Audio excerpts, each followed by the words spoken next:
UN, in war. 16 million Yemenis marching towards starvation. The head of the UN Food Agency is warning that 16 million people in Yemen are marching towards starvation and says food rations for millions in the war-torn nation will be cut in October unless new funding arrives. David Beasley said Wednesday at a high-level meeting on Yemen's humanitarian crisis that the United States, Germany, United Arab Emirates, Saudi Arabia, and other donors stepped up when the World Food Program was running out of money earlier this year, and because of that we averted famine and catastrophe.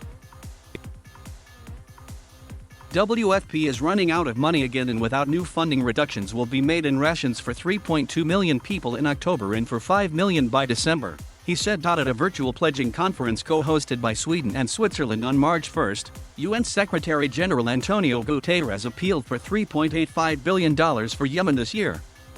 But donors pledged less than half the amount, $1.7 billion, which the UN chief called disappointing.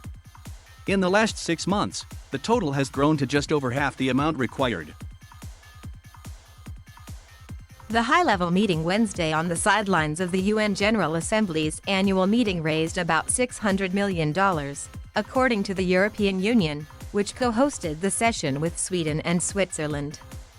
That still leaves at least $1 billion unfunded. In major pledges, U.S. Secretary of State Antony Blinken announced an additional $290 million in humanitarian assistance for Yemen, and the European Union said it was allocating an additional €119 million into humanitarian and development aid.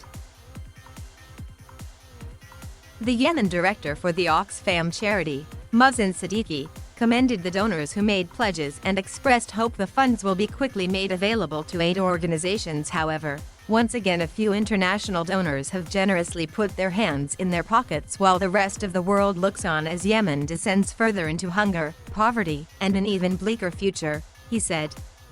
Yemen has been convulsed by civil war since 2014, when Iran-backed Houthi rebels took control of the capital of Sana'a and much of the northern part of the country, forcing the government of President Abed Rabbo Mansur Hadi to flee to the south, then to Saudi Arabia. A Saudi-led coalition entered the war in March 2015, backed by the United States, to try restore Hadi to power, and through its support behind his internationally backed government.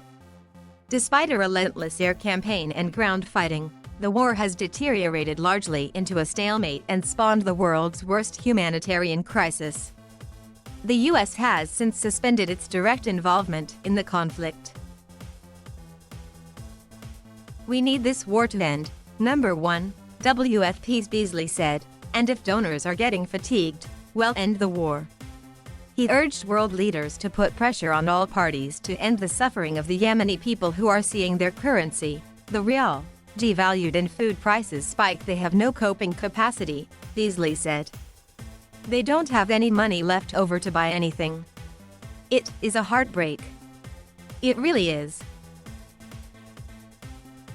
Henrietta Fore, head of the UN Children's Agency UNICEF, said 11.3 million Yemeni children need humanitarian assistance to survive.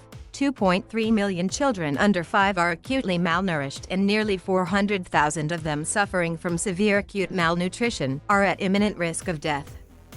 In Yemen, 1 child dies every 10 minutes from preventable causes, including malnutrition and vaccine-preventable diseases, she said. John Lenarcic, the EU Commissioner for Crisis Management, called on the warring parties to grant unrestricted humanitarian access and allow food and fuel into the country, saying humanitarian needs are unprecedented and rising. The U.S. Secretary of State urged donors to fulfill their pledges as quickly as possible and urged other nations to help fill critical funding shortfalls.